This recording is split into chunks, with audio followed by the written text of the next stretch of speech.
오늘을 읽는 책, 문학평론가인 국민대학교 국문학과 정선태 교수와 함께합니다. 국민대학교 한국어문학부 국어국문전공 정선태 교수님 함께하겠습니다. 교수님. 네, 안녕하세요. 네, 교수님. 자, 오늘 어떤 이야기 준비하셨습니까? 네, 오늘은 시간 강사 문제, 예. 시간 강사를 둘러싼 얘기 좀 해볼까 합니다. 얼마 전에 한양대 교수님들께서 네, 시간 강사법을 앞두고 이거 해고가 너무 지나친데 네, 그러지 말아라. 이런 그 성명을 내셔가지고 정말 많은 감동을 주었습니다. 네, 그렇습니다. 한양대학교 교수 53명이 함께 했다고 하죠. 네. 그런데 교수라 하면 정교수를 얘기할 텐데 대학에도 많은 분들이 아시겠지만은 상당히 위기의 질서가 엄정합니다. 예. 네, 이른바 정년 보장 트랙이라는 교수가 있고요. 비정년 트랙이라는 이름으로 네. 정년 보장을 하지 않는 교수가 있고. 이른바 정교수라고 불리는 분들도 그렇게 갈린다는 말씀이죠. 네, 근데 정교수라는 말은 정년 보장 교수란 뜻입니다. 그러니까 비정년 트랙은 정교수가 되지 못하죠. 몇 년에 한 번씩 계약하는. 네, 그렇습니다. 예, 그리고 그 아래 초빙 교수, 무슨 교수 해서 온갖 그 비정규직 교수들이 많이 있습니다. 근데 문제는 몇 가지 나눠볼 수가 있는데, 하나는 대학의 강의를 담당하는 퍼센테이지가 이른바 시간 강사 선생님들이 반에 가깝습니다. 그러니까 대학의 절반 가까운 교육을 시간 강사 선생님들이 담당하고 있다는 거죠. 그게 큰 문제고요. 또 하나는 대학원생들 있지 않겠습니까? 근데 이 대학원생들의 길이 대부분 어떤 식으로든 시간 강사를 통해서 교수가 되는 길을 갈 수도 있고 또 다른 연구원이 되는 길을 갈 수도 있고 할 텐데 이 대학원의 생태가 완전히 무너져 버린다는 겁니다. 누가 대학원 가서 공부를 하겠습니까? 그러니까 지금도 대학원이 위기라고 하는데 앞으로 이 대학원의 위기는 아마 가속화할 것으로 보입니다. 이러다 보니까 학문 생태가 완전히 무너져서 후속 세대들, 이른바 학문 후속 세대들이 발을 들여놓을 자리가 없을 겁니다. 이런저런 문제들이 많이 있습니다. 이 강사법이 사실은 강사노조에서 오랫동안 노력한 결과이기도 한데 이 결과가 이런 식으로 주로 이제 사립대학에서 강사 제로화 정책에 따라서 수많은 강사 선생님들, 이른바 7만 5천 명의 강사 선생님들이 있다고 하는데요. 시간 강사들이 이 7만 5천 명 중에서 상당 부분이 이른바 잘릴 위기에 놓여 있다는 겁니다. 여러 가지 이유가 있습니다만은 임금 때문이죠. 이 강사법이 통과하면은 4대 보험을 대학 쪽에서 내야 되고 또 이른바 임금이 조금 올라가고요.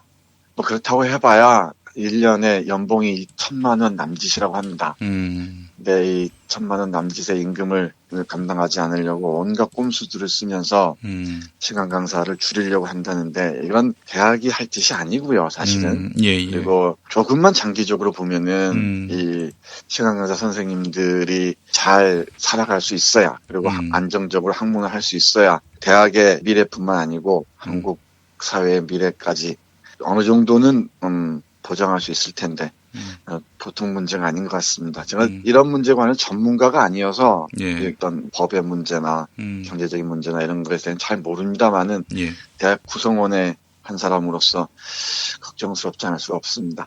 우리 김 PD도 오랫동안 시간 강사 생활하셨죠? 예. 저야 사실은 이게 본업은 아니고 부업이라고 해야 될까요? 하여튼 그 비슷하게 한 거기 때문에 전 사실 일이 없어도 크게 타격을 입거나 혹은 생애 피해를 느끼거나 그러지는 않았습니다. 예. 네. 우리 김 PD에는 조금 다르지만은 많은 분들이 또 본업으로 시간 강사를 하시는 분들이 계십니다. 글쎄 말입니다. 예. 네. 그리고 또 본업은 아닐지라도 그게 하나의 길이 돼서 대학 사회에서 한 구성원으로 자리 잡기 위한 한 과정일 수도 있죠. 저도 한 10년 가까이 시간 강사 생활을 했죠. 아마 많은 분들이 그랬을 겁니다. 대학 교수님께서도요. 예. 네, 당연하죠. 네, 그 과정을 통해서 학생들과 만나는 방법도 배우고 대학에서 강의를 하면서 세상도 읽고 연습이랄까요? 이제 훈련을 받아왔던 거죠. 이 문제가 어떻게든 잘 풀렸으면 좋겠습니다. 이 교육부에서 어떤 대책을 내놓을지 모르겠지만은 국공립대학은 뭐 별도로 하더라도 사립대학이 특히 문제인 것 같습니다. 사립대학이 돈을 줄이기 위해서 이런 다양한 꼼수들을 동원하는 것 같은데, 뭐 대학에 적립금들이 많다 그러잖아요.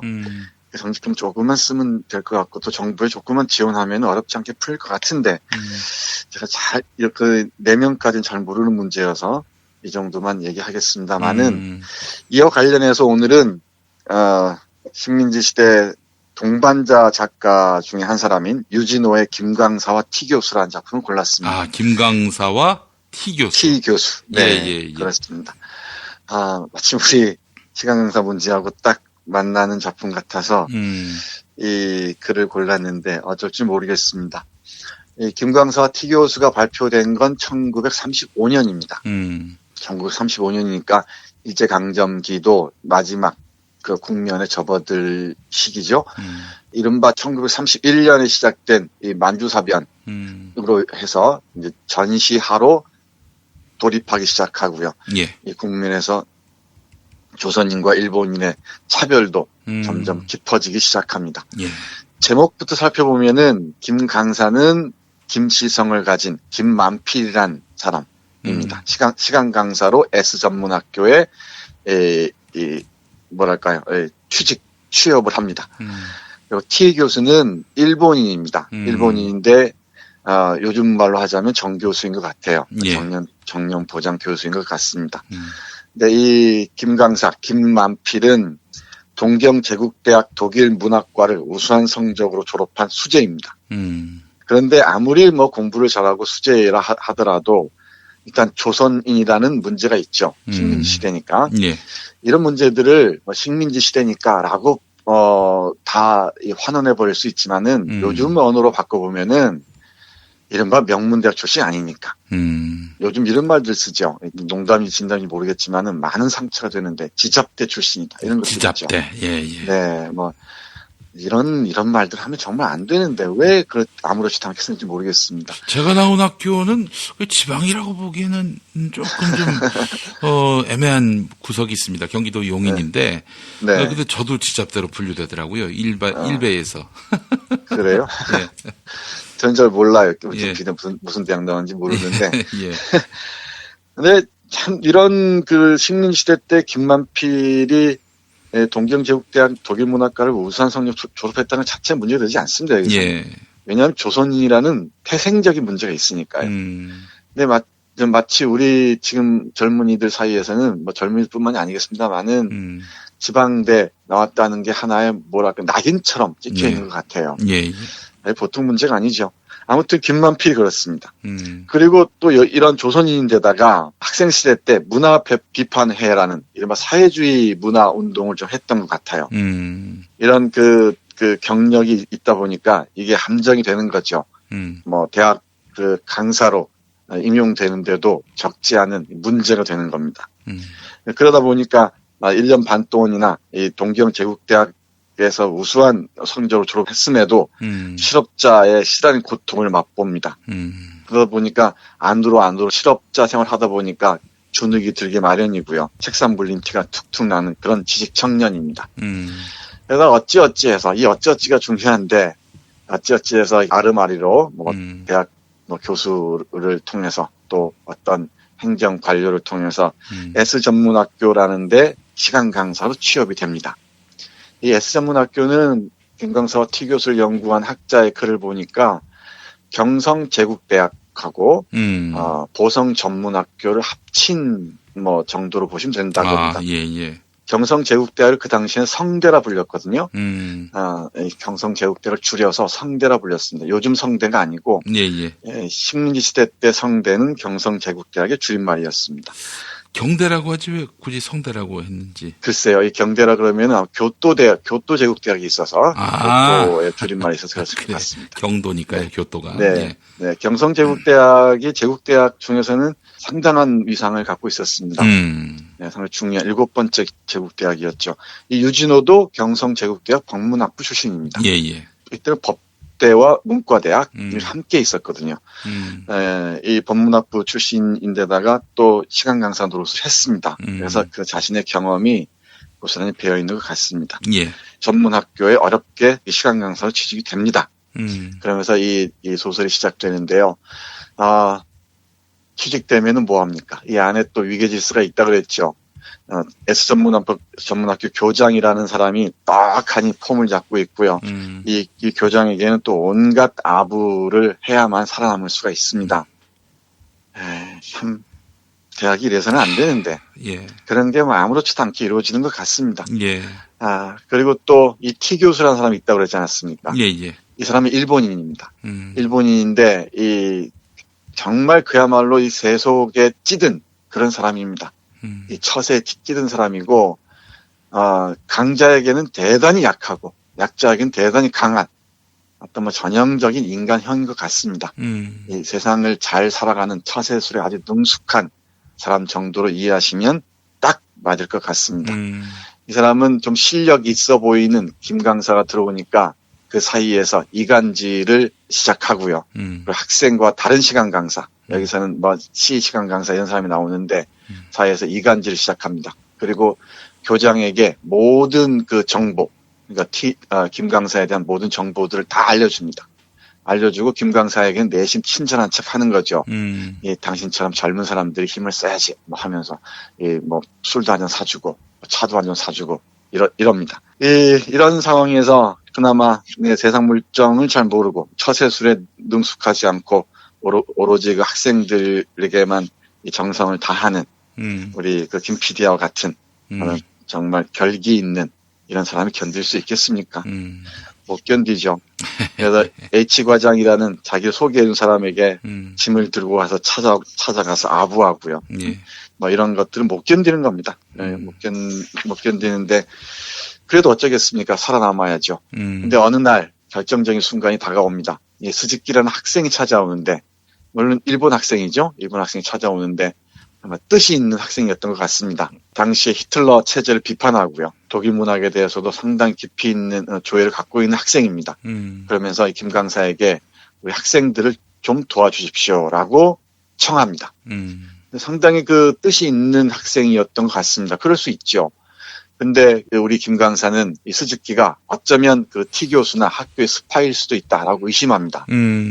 의심하면서 제가 보기에는 이게 상당히 중요한 지점인데 이 소설에서 학생들과 함께하면서 독일 문학 연구 그룹을 지도할 수도 있었을 것 같은데 자기가 시간 강사라는 그 자리를 보존하기 위해서 학생을 의심하고 또 대학사의 모든 구성원들을 의심하게 되는 거죠. 예. 그러면서 김 강사는 우울증에 빠져서 다 피합니다. 학생들도 피하고 네. 이제 뭐 교수들과의 관계도 다 피해버립니다. 이런 식으로 대학사회가 이 실력 있는 젊은 사람들을 왕따시키고 그 사람들을 뭐 구조적으로 배제하고 이런 일들이 없지 않습니다. 이걸 80년 전에 있었던 식민지 시대 얘기라고 돌려버리면은 이건 넌센스입니다. 지금 우리 사회에서 엄연히 벌어지는 일들이고요. 이 대학사회가 신자유주의 물결 속에서 정말 자본주의의 뭐랄까요, 하수구로 전락한 지 오래됐습니다. 그리고 이 신자본주의 열파 속에서 모든 걸 뭐 취업률로 평가해버리고요. 우리 많이 얘기했습니다만은 취업률 평가해버리고 이 교수의 역량을 몇 명을 더 취직시키느냐라는 것을 평가하고 그 대학도 순위에 따라서 다 이 평가되는 그런 상황에 놓여 있습니다. 이른바 중앙일보 평가라는데 이 대학이 다 목을 매는 지경이죠. 그리고 교육부에 얼마나 사랑을 받느냐에 따라서 대학의 위상이 이 오락가락하는 그런 상황입니다. 그런 상황이니 이 30년대 김 강사가 겪어야 했던 이 고통과 지금 많은 시간 강사들이 겪는 고통의 사이에 낙차가 얼마나 있겠습니까? 저는 크게 다르지 않다고 생각합니다. 오히려 이 식민지 시대가 여러 가지 문학 공부나 이런 데 있어서는 오히려 낭만적이었다고 생각할 수 있을 것 같아요. 예. 여기 스즈키 같은 학생과 이런 대화가 가능했던 것 같습니다. 요즘은 학생들하고 이런 깊이 있는 대화, 어떤 대학생들의 현 시국에 대한 비판, 이런 논의들이 거의 불가능합니다. 그런 상황일진데 식민시대 소설이라고 해서 왜 옛날 얘기하느냐라고 둘러대는 것은 저는 넌센스라고 생각을 합니다. 그러다가 이렇게 김 강사가 우울증에 빠집니다. T 교수가 또 말랑거리는 것도 아니고 조롱하는 것도 아니고 참 요상한 사람입니다. 이런 사람들 어디나 있죠. 이런 사람이 이 이간질에 아주 능숙했던 정말 너구리 같던 이 티 교수가 어느 날 그 김 강사에게 과자라도 사들고 교장이 요즘 얘기 총장이죠. 예. 총장이라도 좀 찾아가 보라고 이 귀띔을 해요. 그러니까 김 강사도 마지못해서 이 당시 유명했던 그 과자 가게가 명치옥이라고 있었습니다. 명치옥. 예. 네, 메이지 제과라는 뜻인데 명치옥이라는 서양식 그 과자를 파는 곳이었습니다.